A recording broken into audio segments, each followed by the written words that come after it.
everybody. Welcome in. It is yet another victorious edition of the Texans Collective here on YouTube. Appreciate everybody tuning in here on a Monday night. I am Sean Pendergast, one half of Payne and Pendergast on Sports Radio 610, 6 a.m. to 10 a.m. weekdays, alongside Landry Locker of The Locker Room with Landry Locker and SNL. Cody Stutes, Houston Football with Cody Stutes, the other half of SNL. And then, of course, Reggie Atatula. In the Loop, 10 a.m. to 2 p.m. on weekdays on Sports Radio 610. Right off the top, let me apologize to anybody who clicked on this link to come here tonight to hear about what a failure the Texans were offensively in this game, because I tweeted out the wrong C.J. Stroud graphic from my photo library. Hey, man, they all get saved in the same spot in my library, and we've had multiple C.J. Stroud graphics, and I clicked on the wrong one. Sue me. So I want to be honest with the audience. Anybody who came here tonight to hear why the 40-point output from the Texans was a failure offensively, you're going to leave disappointed. Although there were things they can improve upon that we'll get touched on here. Last I checked the format. So great to be with all of you tonight. Hey, before we get into it, be sure to give us a like, give us a subscribe, and be sure to download PrizePicks and use the code Texans. We will get into that a little later in the show as well. Gentlemen, it is great to be with you on a Monday night. As always here, 6 straight wins now for the Texans, the third longest winning streak in the history of the franchise. And this team is now getting a lot of love from national people with the possibility of this team making a deep playoff run. We'll get into the offense. We'll get into the defense. But just right off of the top, initial takeaways from yesterday's game against the Arizona Cardinals. I think the biggest takeaway is, maybe there's an extra element to the offense. I think the Jawar Jordan thing, I think there's a balance. There's a natural pushback that comes with the performance, but I also think more help in the run game and easing what we'd seen Woody Marks be asked to do the last couple of weeks was something they needed. And maybe they lucked into something that can help them moving forward. So for the long term, I think that's really what helps you the most. I'll be honest. I thought D'Amico was pretty hard on the defense. I thought the defense did what they needed to do. I don't think much of the offense. I don't think any different of the offense unless this Jordan thing is real, based on what they did yesterday. Quarterback was fantastic. CJ Stroud did his thing. So we've seen that, and special teams, quite frankly, without special teams, it might've been a close game yesterday. So Frank Ross, after that slump a month ago, special teams were as good as they've been, under Frank Ross, especially this year, but it's hard to be much better than they were in that phase. Yeah, I've been the cold water guy, especially in the running game. I love that Jawar Jordan has gotten this type of opportunity. It feels like he's been this guy the whole time he's been here. He's finally just gotten an opportunity. That's also a notoriously bad run-stopping team, so I don't know how sustainable this is, but it is good, as Landry said, to get just another guy, as we were talking about the possibility of, hey, what's happening as you're losing the amount of running backs you're getting? Woody Marks now carries this knock. It is good to get that. How about the fact that CJ Stroud looks like he's trigger warning or what have you? Looks like he's finding the ways to put his dick on the table within the offense that they have right now. That's what it feels like. The confidence that it seems like he exuded within the concept of what this offense is was the most encouraging thing for me, right? Where you talk about, it feels like this offense can be a little stale at times or what have you, whatever things you want to put on it. It felt like he added a little bit his sauce within the context of this offense, which is one of the most encouraging things for me here. What I love is it felt similar to me to the Baltimore game, where the offense showed up early as they were supposed to. The defense did enough to keep the opponent at arm's length for the majority of the time, and then ultimately the offense delivered the knockout. It wasn't totally Baltimore because that was utter domination on both sides from beginning to end, but it was a version of that. And that's what you're supposed to do to a lowly, close to quitting, injured team like the Arizona Cardinals coming to town. Oh, their star tight end gets a bunch of stats, a bunch of empty stats that never actually made them a competitive football team within the course of the game. You checked your box that you needed to check on offense. You did what you needed to do. You shored up against an inferior opponent. I think we all understand that context. You shored up this or that you had been working for. And then as Sean mentioned, you've still got things that you can really drill down and be very difficult and hard on when you go back and look at this with some of the red zone failures and a hiccup here or there from the defense that I'm sure D'Amico Ryans will want. I mean, I'm convinced that even if they had a shutout, he'd bitch or moan or complain about something. That well, they gave up too many yards in the shutout, So I like that mentality, and I always think back to Kamari Lassiter after a few of these wins. He's like, "Yep, well, we didn't do good enough. We got to go back to the film." And he said it after Kansas City. Yeah, we just got to get right back into this. We didn't do good enough on this and that.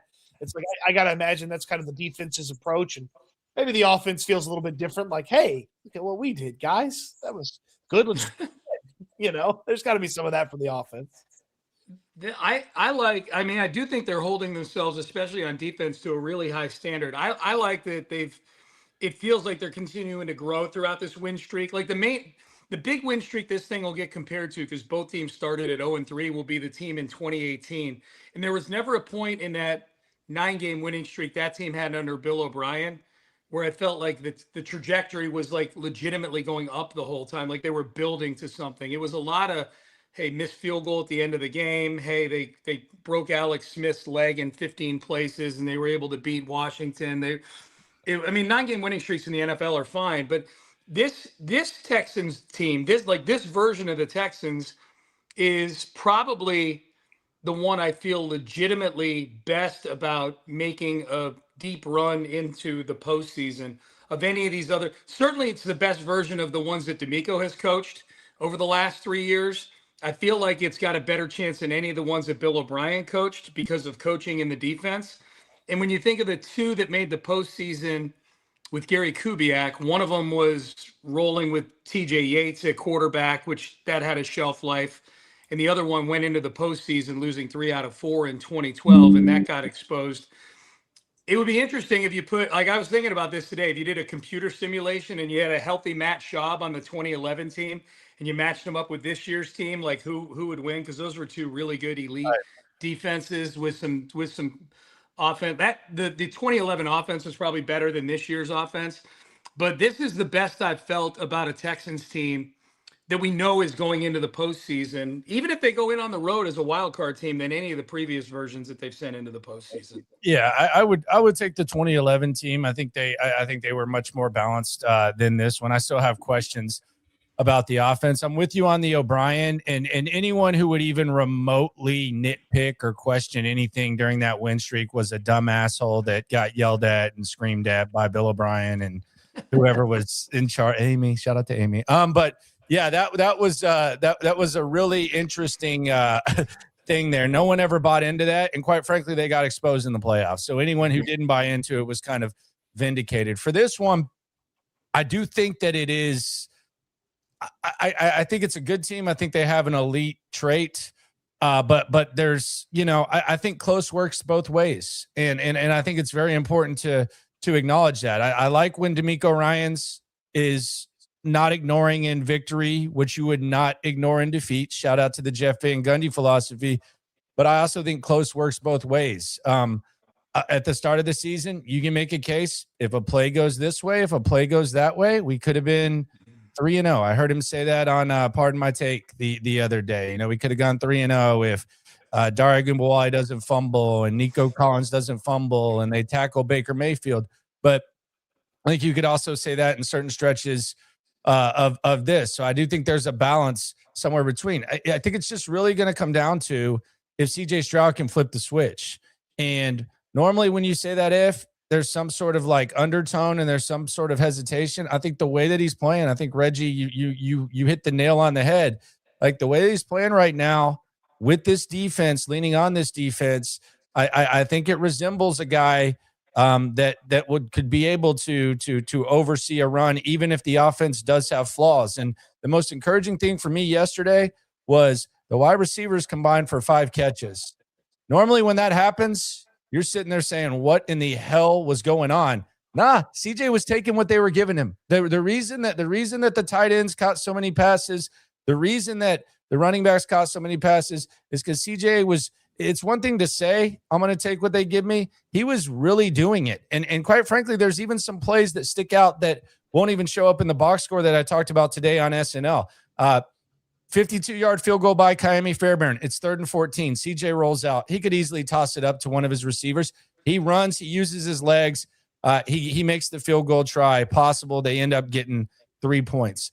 Dalton Schultz gets interfered with in the end zone. The only reason that happened is because CJ Stroud bought time. He threw a pass that, worst case scenario, it's incomplete, or Dalton Schultz makes a miraculous catch. That leads to 3 points before they stall. So the way that CJ Stroud is playing, if you combine that with what this defense can be, that's where you start to talk about a real run and a real playoff run this time of the year. Yeah, and all of that is 100% the case. I will get into some of the softer stuff. I was encouraged by the fact that this team came out and clearly was all business. I didn't think that they'd be anything but it's good to see it, right? Against a team that we know is on their last legs. They can't get people to go out to State Farm Stadium or whatever, talk less of get guys on the road. I think I saw a single solitary Arizona Cardinals jersey in the lots, and I was surprised by that. Like, this could easily be, for some teams, a letdown where you don't come out and you don't put your best version of yourself out. Second play from scrimmage, touchdown pass. Next play is if you skip the PAT, you get a big turnover on special teams. Like, they came out with the level of aggression in this game that felt fitting of a team that has a dogged nature, that has a mission in mind. And so a lot of credit. And of course, sometimes it's not as fun to get into all the mantras and everything. But one thing that's abundantly clear in this game, especially when you look at the two sidelines, you got two head coaches, defensive head coaches, that, mind you, that took hold of their teams around the same time. And you look at one of them and they have no identity defensively. They don't have, obviously that feel. And you look at DeMeco Ryans' Houston Texans team, they have an identity defensively. They know what they want to do overall, even if sometimes that is playing for small margins. But also all the way down from man 1 to man 53, hell, you could probably also add in practice squad. They all believe all of these messages. They've all taken it to heart, and they all show up with all of that on the field, given any given Sunday, Saturday, what have you. Yeah, it was comforting because this is absolutely one of those games where you look at the opponent and you're thinking, okay, maybe you can start slow. And the Cardinals have had some okay starts where it's been 7-0 and they're kind of driving to try to tie the game, or maybe they get an early lead on a team here or there. Nope, handled your business, knocked them out way. And look, we understand the context of who the opponents are down the stretch. If they dominate the Raiders, they're supposed to dominate the Raiders. But there were games a couple times this year, and I guess you could say because it's a division game and maybe it's like the Tennessee Titans are pretty darn bad. They shouldn't be hanging with you for most of a game, and they did for 2 games earlier this year. Now here at the back end of this win streak, as you're getting it going, you take care of a team from the jump. You set the tone early on offense. You score on, 8 drives? You should have scored on 9 drives. Like, it's a really good job by a team that seems focused and dialed in. And we'll see what they do when the competition gets better, but I'd rather them check the boxes than have a bunch of unchecked boxes. It looked a lot like the 49ers game. That's going into this game. That's what I would say they were more consistent offensively, at least in terms of scoring, the number of drives they scored on in this game. But when we were talking on Payne and Pendergast on Thursday and Friday, I said I would take offensively what the 49ers game was, which was they moved the football. They weren't great in the red zone. I've accepted the fact this team is not going to be a great red zone team. There's nothing that I see where all of a sudden they're going to become this road grader inside the 10-yard line that's going to score consistently there. I've said that I would accept not taking the ball out of your quarterback's hands would probably help a little bit. Like the whatever the reverse play was they were trying to run with Dare and there. That's wildcat counter. Yeah. And then on 3rd down, they throw it to Nico on a crosser in the back of the end zone. I'm like, just do that on 1st down. Why don't you do that? Just run that play. Dare Gumbawale Wildcat, like, not doing that might help a little bit. Yeah. But either way, and I think the consistent thing between that 49ers game and this game on Sunday against Arizona was CJ Stroud and the consistency with which he operated and getting the ball, spreading the ball out to different guys. I've said that I'll accept 50% in the red zone for the rest of the year, including the playoffs. I know that's below average in the NFL, but I'll sign up for that right now just based on where the Texans have been. And I realized that one of the red zone touchdowns in this game was a snap that went through CJ's legs and rolled back to Woody Marks. But we did have that one blocked up really well though. Like that was them running duo, which they do. They run duo pretty well. And that's another thing where you talk about red zone. I'm wondering if it's just like, hey, do the things that you do decent. They got good. They got good push on that play. We had Dalton Schultz on the post-game show, and I asked him about CJ. dude. Huh. Dude. Yeah, dude. Yeah, dude. A lot of dude. Yeah. Dude. Yes, a lot of dude. But one of the things he said, and the question wasn't even about CJ behind the scenes, it was more about the scheme and how he's doing with that.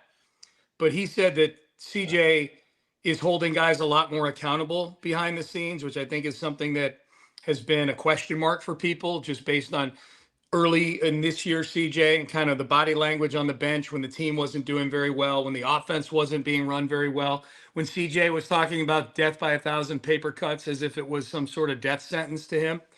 But Dalton kind of volunteered that CJ has taken his leadership game up a notch recently and been holding guys a lot more accountable behind the scenes. He volunteered that. The question wasn't about that. I thought that was kind of interesting. Yeah, I asked Jake Andrews about the I don't think he cares. It wasn't like extreme off record. We all saw what happened, and he can follow the lead of D'Amico and CJ with the mess up after.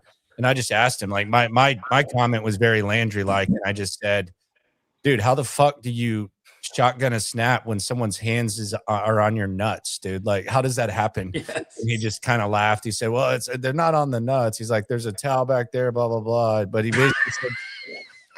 he basically said that when it happened, he looked back and he said that he saw the touchdown, so he was celebrating, and he said that CJ went up to him and said, dude, what the fuck are you, what are you happy about? Like, what's going on here?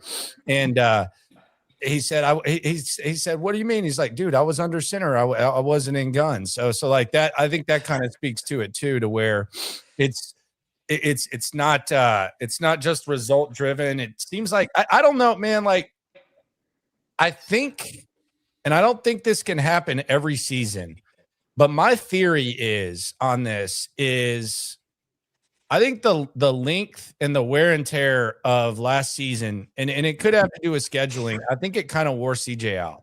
And there were also systematic problems and stuff like that, but I think the grind kind of got to him last year.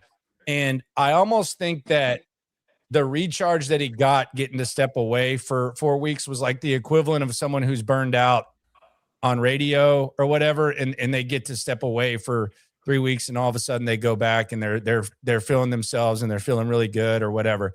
So I think there is a little bit of an element to that, because I don't want to say it was feeling as bad as it was last year when CJ was talking about not having fun and stuff, but I do feel like there's been kind of, and Davis Mills winning helped obviously because he got to just pick up where he left off, but I do think there was kind of like a natural recharge that came with CJ getting to step away for a little bit. Well, also it also feels too like it feels like everybody's doing what they're supposed to do, and I know we had the headsets versus helmet conversation a few months ago or a few weeks ago, 6 weeks ago, whatever it was, where it's, hey, if they just do what they're coached to do, everything would look better. And it does feel like there's a lot more, hey, guys are in the right place. If the play doesn't work, it's because the other team made a play, not because the Houston Texans didn't operate the exact way. I mean, Dalton Schultz telling people that because guys didn't know that they were where to line up, they're blowing plays, or they're having a longer time to execute and start a play. CJ Stroud himself said that there are some moments in the huddle where they don't get the right play call, or they don't get the full play call, and guys are leaving explosive plays out there on the field. And some of that's from a week ago.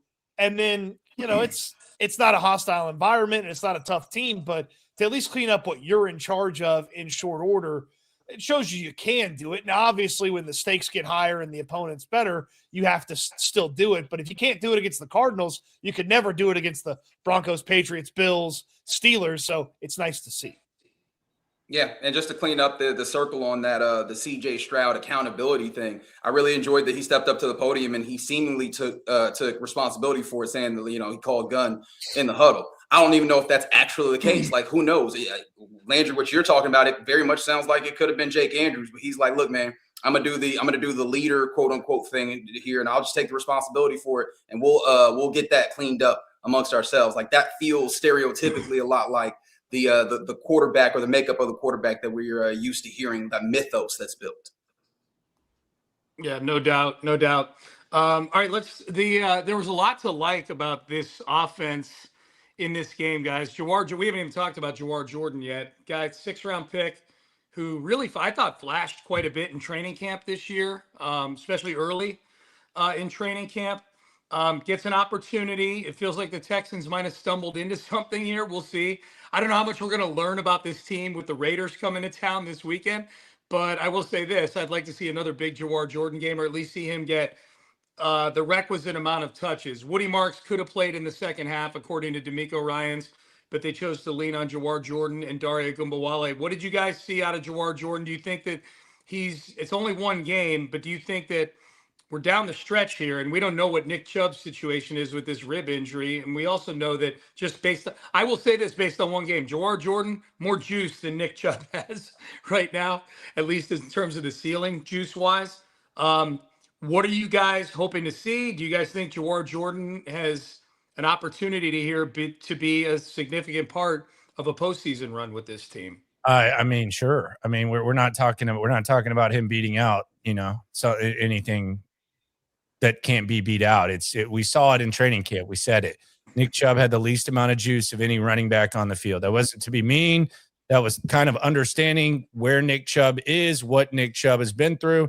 And yesterday, Jawar Jordan, we see him go out there and he does his thing. On one hand, people are treating this like, and I heard Reggie, you said, well, the practice squad guy stepping up. That's true, but maybe he shouldn't have been a practice squad guy. I mean, like that's the other part of it. Maybe he shouldn't have been a practice squad guy. And when you have a position that's been so polarizing where we're talking about, well, who's the free agents? Who's available? Oh, there's definitely no Joe Mixon. What's going on, man? They should have traded for Breece Hall. And for a large chunk of the year, you have a guy who you've shown us you don't believe is playable in Dameon Pierce lingering around on the roster when he didn't do a damn thing in the preseason. And then you have Nick Chubb out there, the ghost of Nick Chubb, and Dare Ogunbowale taking up a spot in the running back room for 4 years, and a guy that gets cut and then brought back goes out there and gives you the only 100-yard rusher that you've had all season.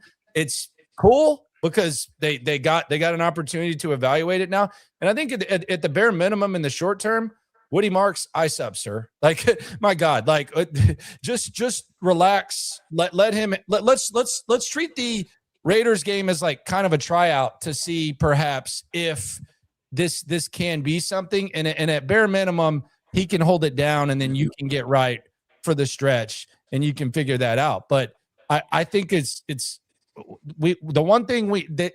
far-fetched to think that Jawar Jordan could be better than Nick Chubb in the role of RB2? No, it's not. And then maybe that brings Nick Chubb into a more viable role. But the way that they've handled the running back position is just crazy, to the point where if you want to take it a step further, like yesterday down the stretch, they trusted Jawar Jordan more than they did Dare Ogunbowale in when it mattered most. But one guy's holding a roster spot because of special teams and the other guy's not. So it's cool. It's great. But it just kind of sucks that they kind of had to luck into it.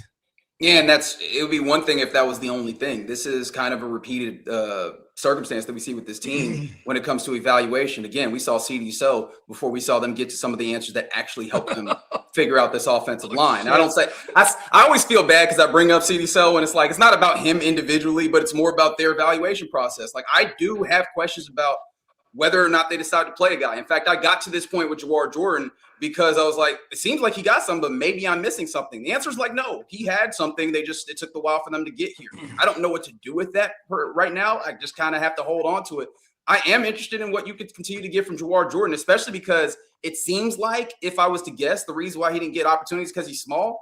But one of the things I loved about this game, and I'd be interested to see if it continues, is he always falling forward. He seems to glance off of these shots that are being taken. Like, rarely does it feel like he was squared up and tackled. And that's the type of things that I think about with a big back, right? Can you get that extra yard or so? It feels like, at least in this circumstance, he did. Why not give him another opportunity to do it, especially when he continues to show that patience, running the football, good cutback opportunities. Like, I think that all those things are good.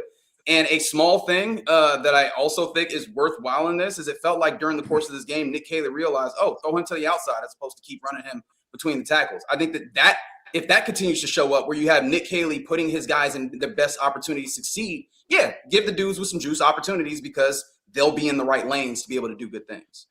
He also ran 2 pass plays where he got thrown the football, and it wasn't like a, oh my God, emergency, like dump it off to the running back. It looked like it was like an actual route that was an option, like he had to go out there and run. So I thought that was nice. I want to find out. That's what I think about Jawar Jordan. I want to find out. The most likely outcome is that that's the best game he ever plays in his NFL career, and he's not ever a useful back. That's the most likely outcome. But I want to find out if that's ultimately going to be the outcome for Jawar Jordan. They should give him the opportunity, certainly in this next week against the Las Vegas Raiders. But if he showcases something there, then continue to give him the opportunities. The Chargers and the lowly Indianapolis Colts by that point will prevent perfect opportunities to continue to find out. I don't want this to be some unknown, unexplained mystery with this offense. So you've carried 4 running backs on the roster before.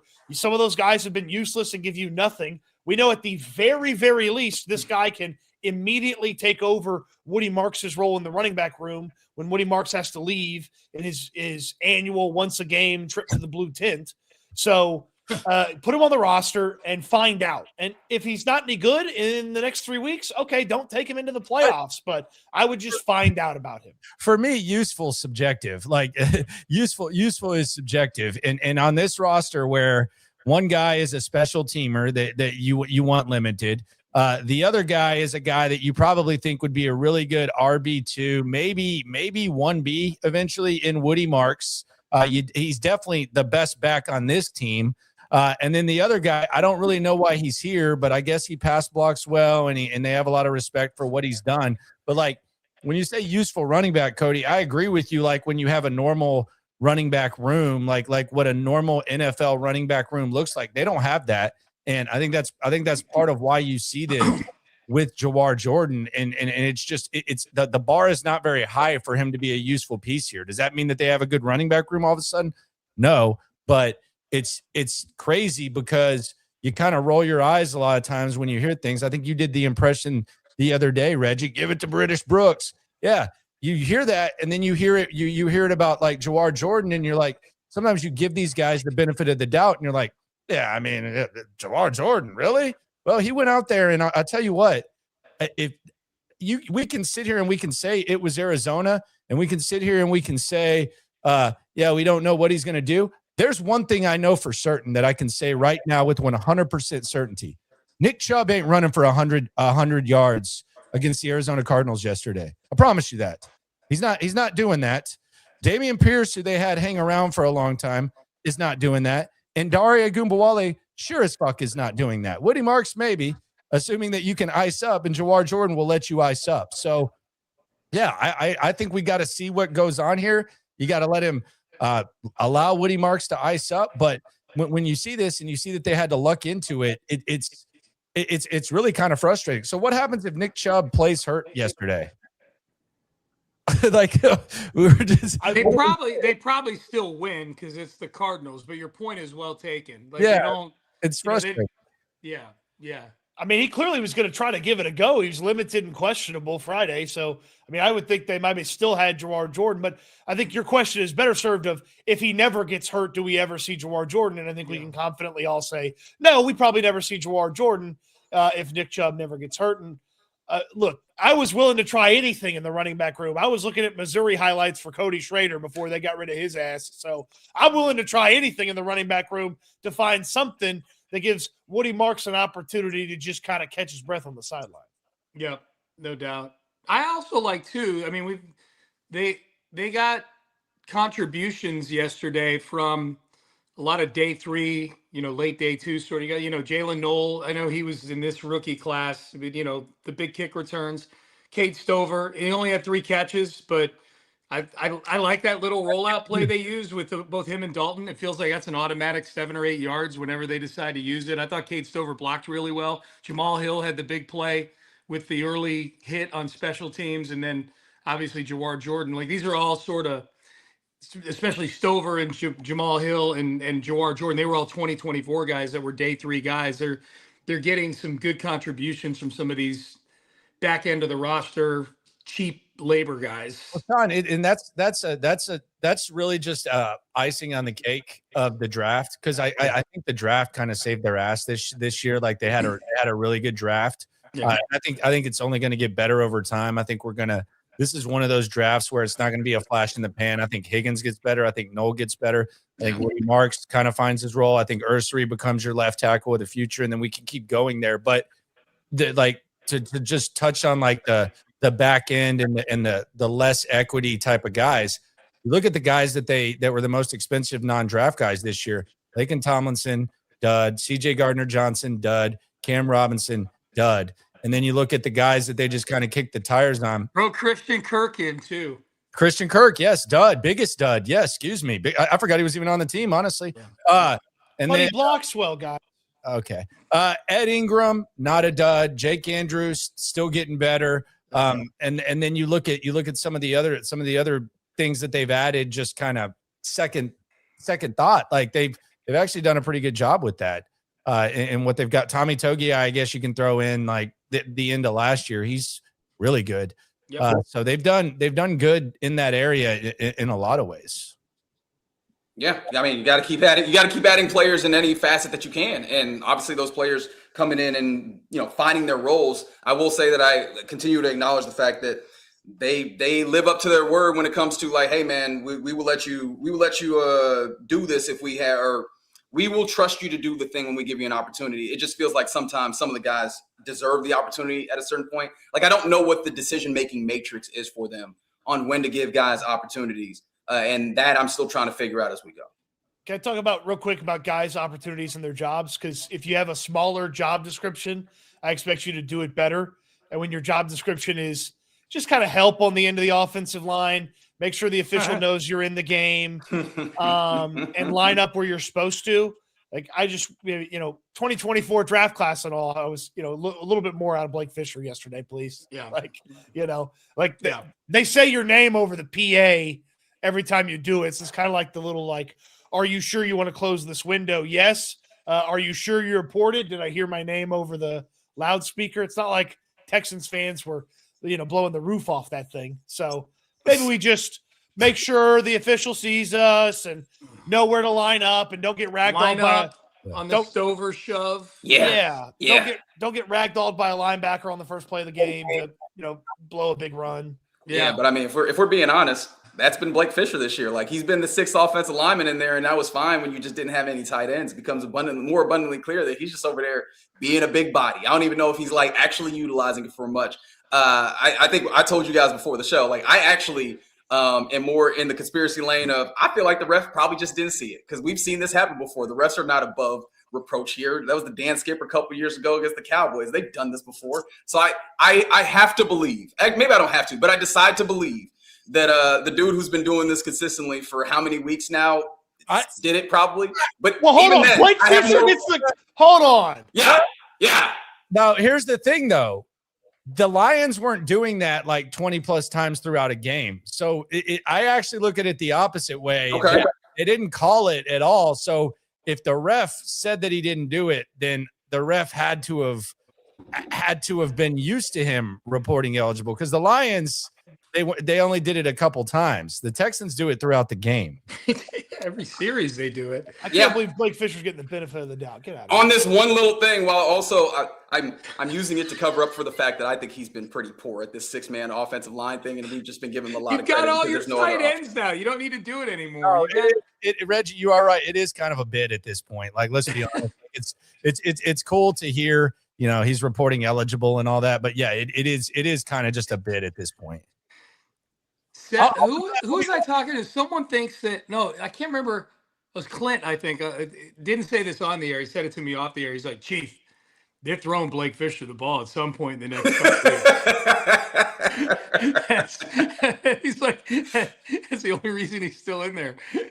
That might be the last thing that Pete Carroll ever sees as an NFL coach. Blake Fisher's fat ass catching a touchdown. Catch and run by Blake Fisher. Yes. Brady will put in the call from the booth halfway across the country. He'll just activate snipers from the upper deck in Las Vegas. He'll kill Pete Carroll dead on the sideline. What if Cam Robinson would have just said, you know what, I'm going to accept my role as the 6th offensive lineman. You know what, forget trade me to Cleveland. I'm all in on this. That would have been good. I want to be the best tackle eligible guy there is. Would have been good. Would have been better than what we're seeing. All right, Cody, you want to tell the people about PrizePicks? I do want to tell the people about PrizePicks. PrizePicks is daily fantasy. You're making a couple of statistical predictions together, and if you get them all correct, you're going to find yourself a winner. And when you use the code Texans, you're going to get a play your first 5, get $50 in bonus cash added right to your account. And let's check in on how we did this weekend, gentlemen. Two losses, 2 wins, halfway there. Jacoby Brissett just sneaks past the predicted number. CJ Stroud, Sean, you were correct about that. Thank Woody you. Marks via injury. Landry, you were correct about that. I believed in Will Anderson. He got 1 quarterback hit. That was not what we were looking for. Cody actually boosted that up to over 0.75 tackles, and he actually lost. Yeah. So that was. Do we know? Did Will not talk to the media because of what we're looking at on this PrizePicks lineup right here? I really don't know. I have no idea. I don't know. Yeah, I'm just wondering. It is interesting. I mean, you are supposed to talk after the game, but yeah. I mean, he's one of the faces of the defense. You would hope that he, even in a day where he doesn't have a great game himself, he'd have something to say. But if you have something to say about, maybe it's a random football game that you don't have a rooting interest in, or maybe it's a basketball game, or maybe it's hockey, but if it's daily fantasy, PrizePicks has it for you. Look, predicting more or less receptions, rushing and receiving touchdowns, passing touchdowns. Yeah, this is all of tonight's stuff. But you can get in, use that code Texans. You can play your first 5 and get $50 headed your way after you play that first 5 and use our code Texans. And, of course, on the YouTube community page for this channel, we will have the entry for this weekend. And I have to imagine there will be someone here picking more for Brock Bowers on his various stats. Yeah. Ooh, it's 18 degrees in Pittsburgh tonight. Gross. Tua's never won under 40 degrees in the NFL. Yeah, but they've got this weird exotic run game thing that they're doing now in Miami. That might work out for them. Yeah. Reggie, would you like to make a wager? Yeah, you could do. Yeah. Cody, you've already lost enough bets, dude. You need to chill Well, out. me too. I feel like this is level playing ground at that point. Cody had a rough weekend. Reggie's not the Seattle Seahawks. No, Screw not it. at all. We'll talk. Yeah. Okay. We'll figure something out. Maybe the people want their blood, so I'm sure there's some apple cider vinegar or something that can be consumed or something. We'll figure something 18 degrees. out. Oh God, that's gross. That's nasty. All right, so yeah, PrizePicks promo code Texans, $5 gets you $50 in lineups. So yeah, download the PrizePicks app. It's a great time of year to play PrizePicks. Unbelievable. All right, defense. We talked about the offense. Defense for the Texans. I feel like the 17-0 lead in the first quarter kind of affected how the Texans attacked this game defensively. It felt two things, very vanilla, and 2, they seemed content with letting Trey McBride just get 8 to 12 yards on every catch, and that if the Cardinals are going to move the football, they're going to have to hit Trey McBride with 5 catches on every series if they're going to score a touchdown.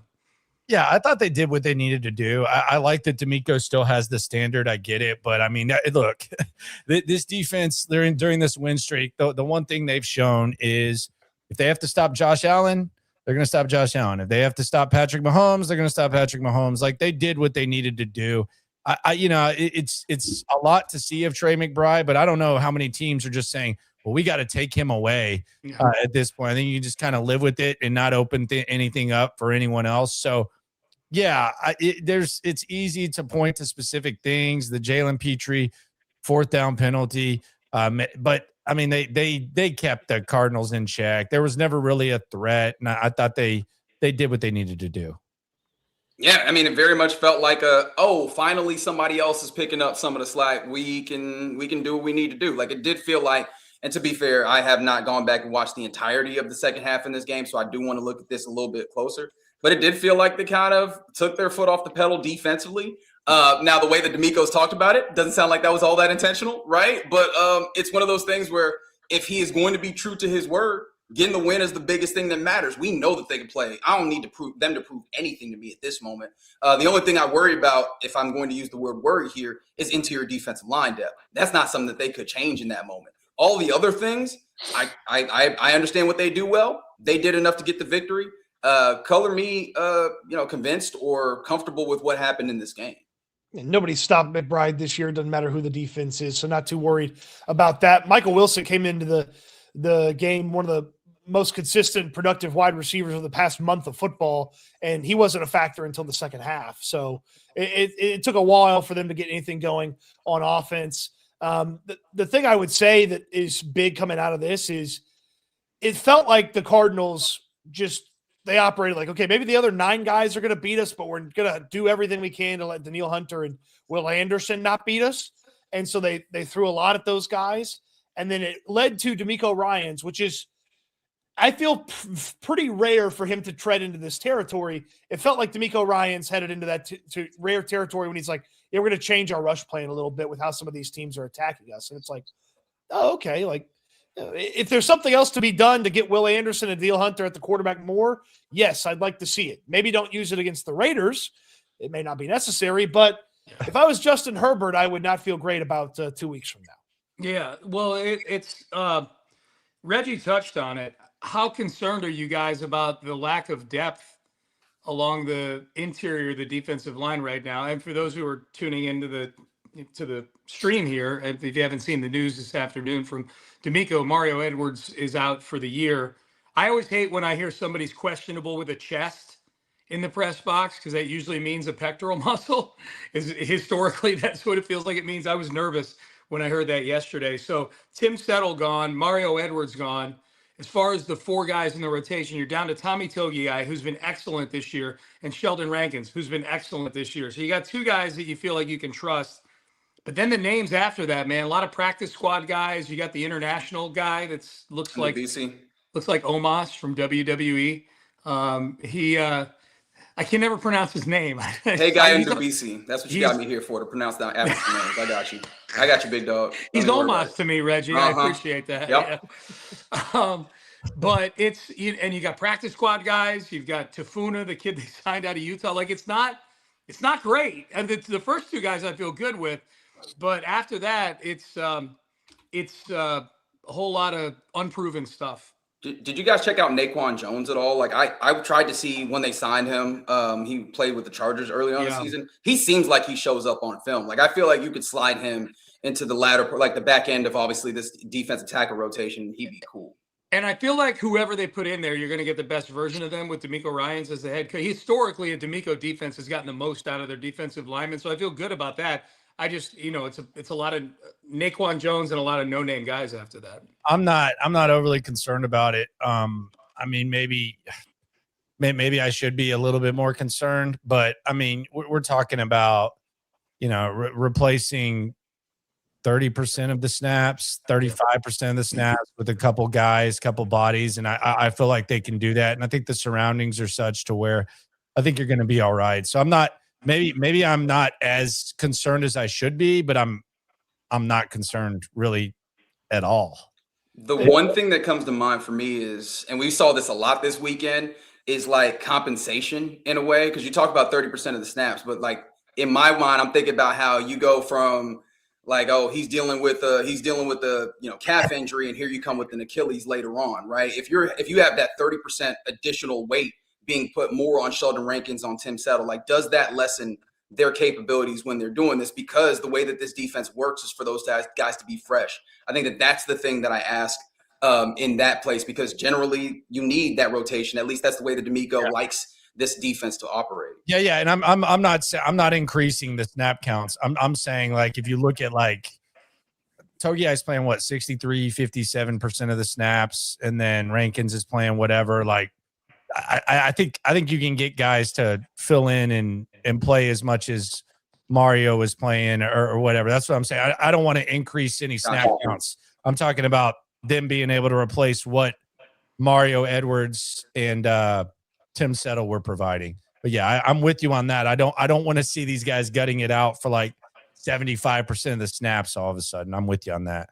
Yeah, and the couple, I mean, they claimed to go off of waivers for the defensive tackle room last week, so you have to imagine that they're not in love with any of the guys sitting on their couch at home.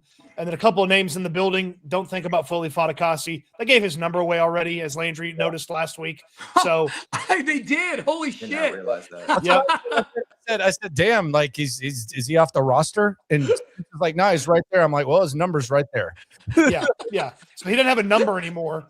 And then the other name, and I have no idea what the situation is with this guy. He's been on the injured list all year long. Is Kurt Hinish, and I mean Hinish obviously has played snaps for these guys the past couple of years. So I mean, it's a guy familiar with the defense.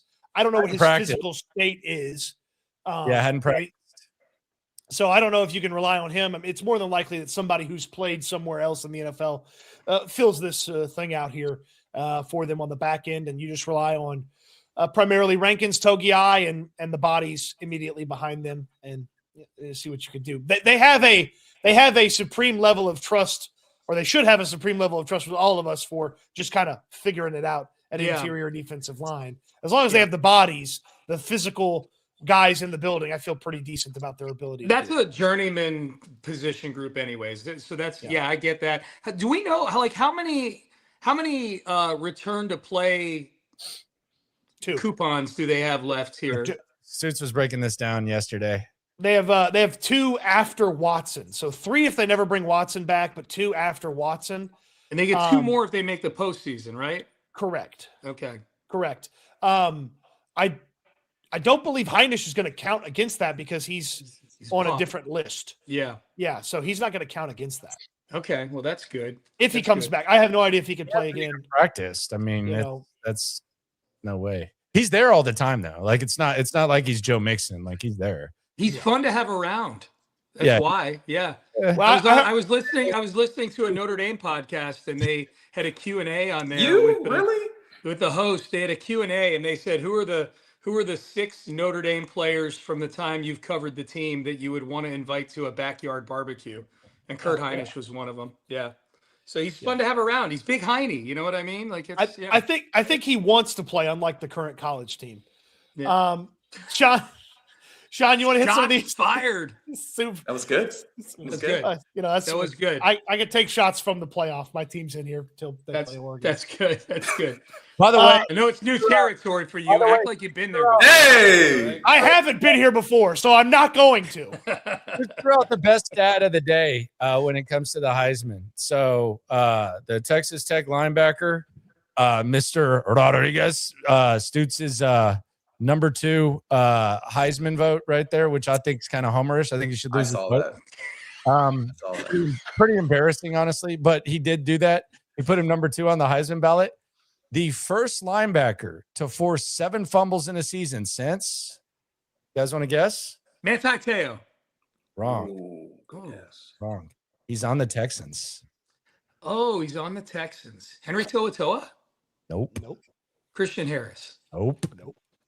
EJ Speed. Nope. Is it Aziz at FAU? Aziz? Nope. Jake Hansen. Yep. Hey! Okay, well, it only took 5 fucking guesses. Hey, We're running out of guys on the roster. less than me. I went down even lower. Landry was like Hill. Damone Clark. Woodard. Damone Clark was hella LSU, man. Come on now. I said Jamal Hill was the safety. Yeah, That's so true. yeah, That's so true. 2019, Jake Hansen, 7 forced fumbles at the linebacker. Look at that. spot. Look at that, huh? Last time a linebacker had 7 forced fumbles. Didn't he have a play in this game too? Hey, shout out to. He did. He had a tackle in this game. He did on special teams. Special teams was good in this game.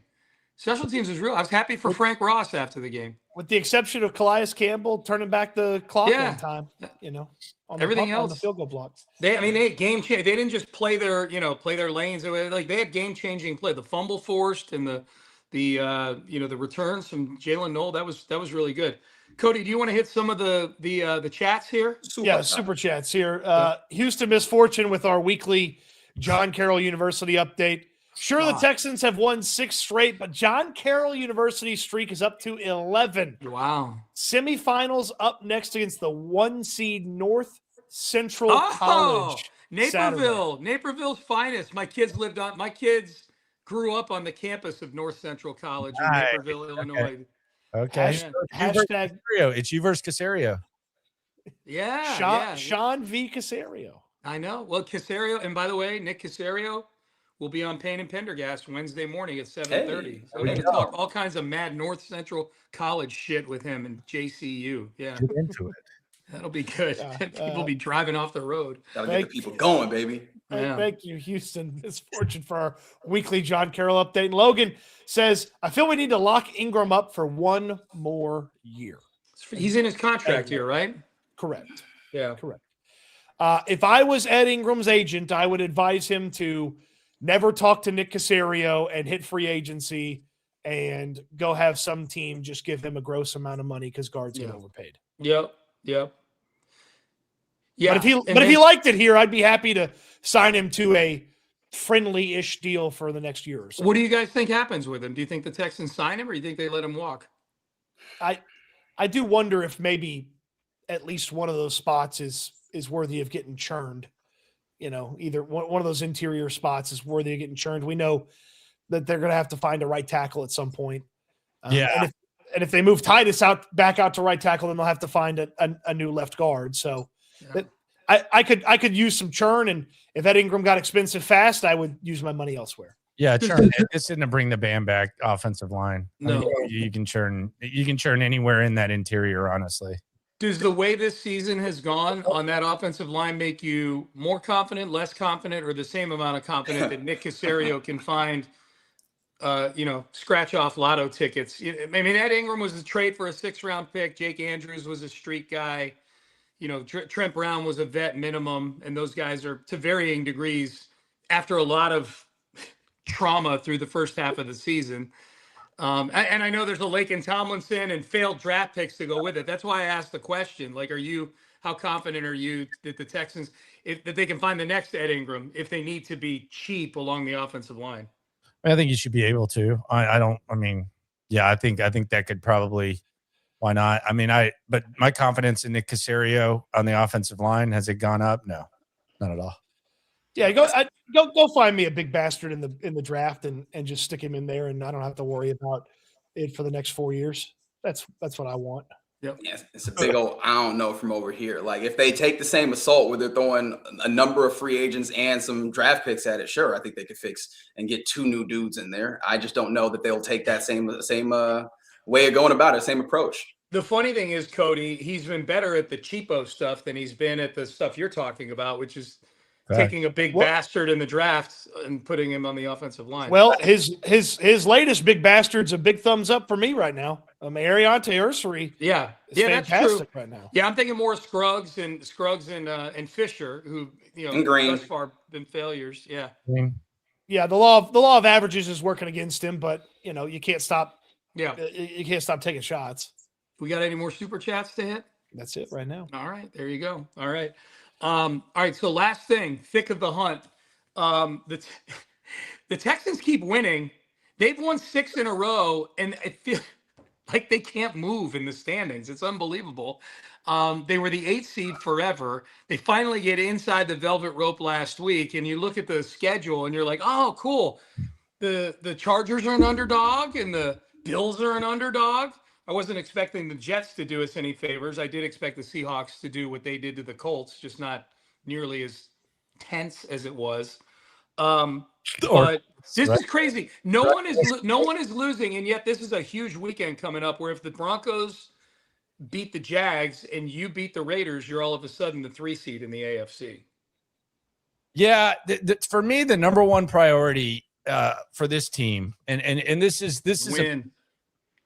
For sure, but the big picture, the goal, because you're not in control of anything really at this point. You're not. If they could avoid having to go to Buffalo, it would be really nice, like in any way, shape, or form. Because as much as they've had success against Buffalo, Josh Allen's playing like the best player in the game, and none of your success has come in Buffalo. It's been here. A little bit of a difference, especially in the playoffs. Cincinnati didn't help you out. New England melted down and didn't help you out. So that's really what I look at. I think a case can also be made that if we're really getting ahead of ourselves, that being the 7 seed is actually better than being the 5 seed. Because say what you want, I get it. I understand it's not the same Baltimore Ravens that you've lost to the last couple of years. I get it. I 100% understand. But I would much rather go to New England, assuming that they hold on to the division. I would much rather go to Denver, Jacksonville, Denver, any of those places than Baltimore. That's just me. Maybe that's silly. Maybe I'm living in the past, but giving Baltimore the chance to wipe the slate clean in a home playoff game, probably kind of pissed off with the way that things went when they had to sit there and watch on the sidelines. I think you can make a case that if you're hopping Buffalo and avoiding the 5 seed instead of the 7 seed, if Baltimore is going to win that division, I think you can make a case that that's better. And we're getting way ahead of ourselves. It becomes much more clear. You know how this is, Sean. You're a big playoff picture guy. But once you get to like 2 weeks, you kind of trim it out. But that's just me like looking way far ahead as far as what direction that can go. I still don't want them to have to go to Baltimore or Buffalo, even though those two. Agree. Totally agree. Those are the two quarterbacks that you look at and you go, I actually have fear of them. Drake May would be the possible if you were playing spades. I just don't know what he is in the playoffs just yet. I think that's fair. Is it weird that I just haven't had that much of a feel? It's like either wild card or win your division, and that's cool. And it all really seems like that hinges upon whether or not Denver gets it done next week. For me, like the actual position, and maybe I'm just wrong and not thinking enough about it. It's quite possible. It feels like whether you're 5 or 7, I'm or anywhere in between, clearly. I'm not really all that worried about it. It feels like it all kind of works out the same for me. But do you have a game at NRG, or are you going on the road in the first week is the real big thing for me? Screw it. I want to get greedy. Go get 3. Obviously, you need Denver to help you out with that. And then hope that Buffalo and the Chargers can go out there and take care of their business. And then all of a sudden, you got 2 playoff games at home. That's what Will Anderson was saying that they wanted to accomplish. Obviously, their slow start kind of took away that everything goes through NRG that they were hoping for in the 2025 season. But if Buffalo and the Chargers accompany you to the playoffs and you're the 3 seed, you take care of your business, it's totally in the realm of possibility that they handle what they need to handle, and you're still playing a home game in that second playoff game. What do you guys think the line is? We know it's 14 and a half, whatever it is this weekend. What do you guys think? And I'm sure there's a look ahead line out there somewhere. I haven't seen it yet. I haven't looked it up yet, but that Chargers game in week 17, that Saturday afternoon game in LA, what do you think the line is on that game? I think it's gonna be 3.5 or 4. I think the Chargers will be slight favorites. They're vulnerable, but you actually kind of got to give it up for the Chargers. I know that there's a chance they come up short in the playoffs, and we all say, and it's like, well, Jim Harbaugh can't take the next step. I actually think they've done a pretty good job of keeping it together with how depleted that offensive line has been. The fact that your quarterback had a broken hand, but I would say it'd probably be 3.5, 4. I will say this: there's a chance. What do you think? I would fire on the Texans if it's over a field goal. I think that the Texans are. I think it's a bad matchup for the Chargers for one thing, and I think the Texans are largely viewed as an equal team to them right now. Here's what happens. This is a new thing. So it opens at 3.5. And then Sean throws that penthouse money at it, and then all of a sudden, like the money shifts. 25 floors above me. It ain't the penthouse. It shifts down to 2 points. Yeah, I'm a real line mover. There's been some big money on the Texans, courtesy of Sean. But this is something nobody's talking about, and I think I'm getting ahead of myself. But I just want to put this on y'all's radar, and just in case this does play out, because there's often like plays that you look at over the course of a season and you say, well, if this would have happened, then, things could have changed. There's a chance that the most costly play of the season is the Nico Collins fumble against the Jags, because you're going there to tie. You're already in field goal range. If they win that game, and they very well could have won that game, and they beat the Jags the next time around, that's the difference in only having to go to either New England or Denver, assuming that Buffalo doesn't win the division, and Baltimore or Buffalo having to go to your place. So we're getting ahead of ourselves, but there is a chance, like if the Texans win out and let's say the Jags win out, where we look back at that play, if the Texans do end up going to Buffalo or Baltimore, we look back at that play and say, damn, the most reliable guy had the only fumble of his career in a game that you were probably going to win. There's a chance we look back at that. Just for the record, I think that's going to be a pick 'em. You Yeah, I think? do too. I thought there's a chance the Texans could be like a 1-point favorite in that game. Yeah, and you do start thinking about offensive line and D line in that one. Yeah. And that is if they don't eat in that one, then I don't know what to tell you. It's so much of it's public perception, and nobody's talking about the Chargers in the same context they're talking about the Texans right now. Fair. That's fair. Maybe I went a little high. Maybe Yeah. I went a little high. Maybe it opens as a pick 'em, and then all of a sudden that Sean money makes the Texans -3. That 15-story money, baby. Yeah. Real quick before we get out of here, Houston Misfortune weighed in one more time with a super chat. Cody's right. We want the BOB Invitational, 3:30 wild card Saturday in Houston. Hashtag get greedy. Y'all don't think that the defense being all world and everybody slobbering on the defense for the last 6-7 weeks of the season doesn't move them out of that the traditional spot?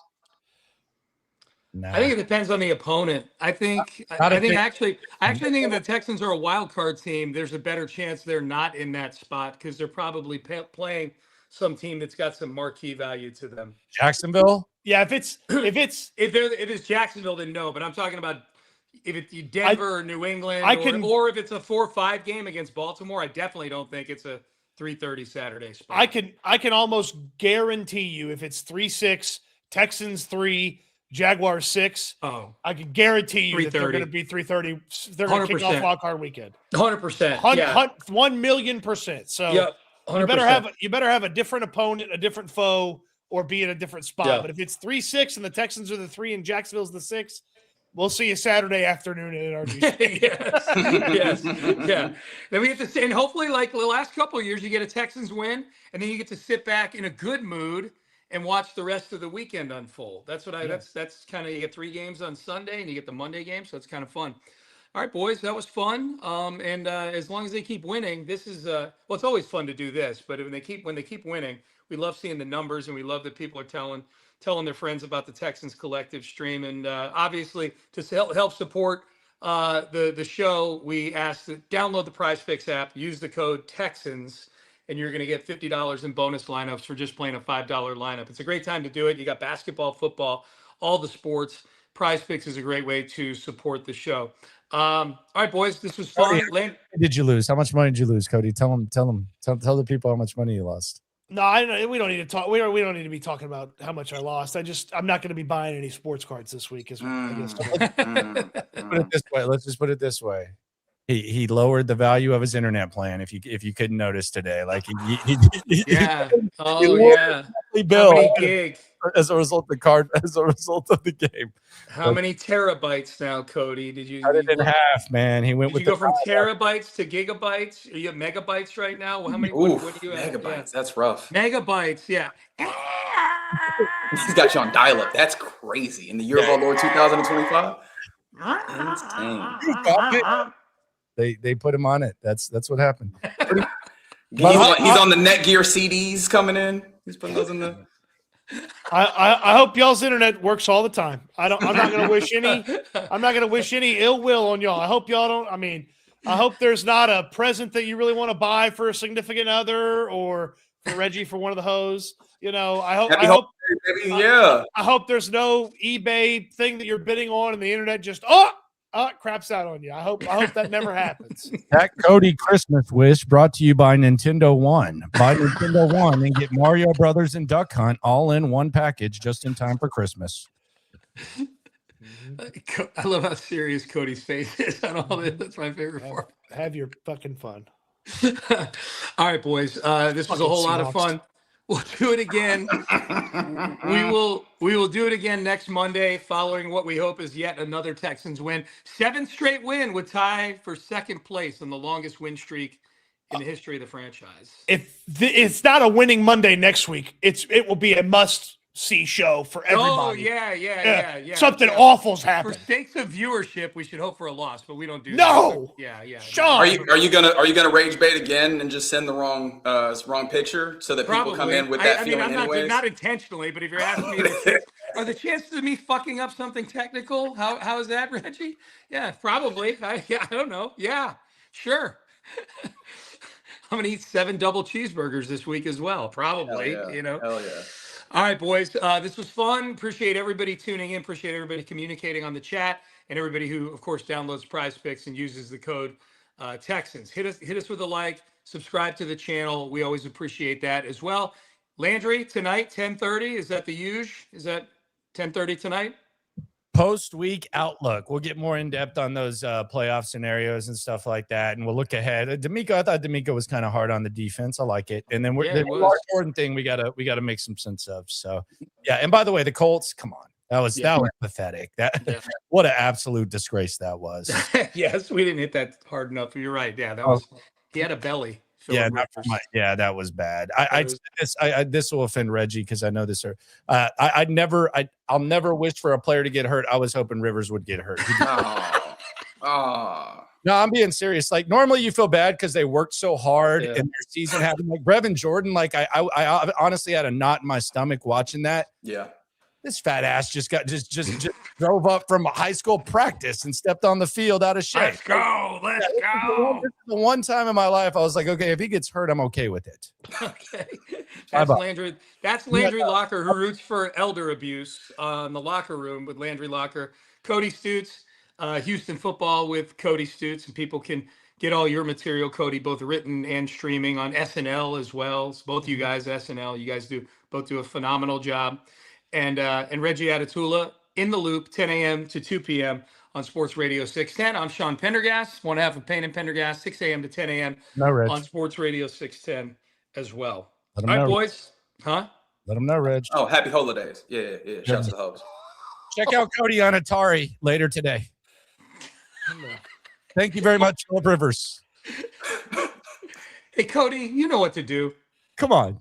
End stream.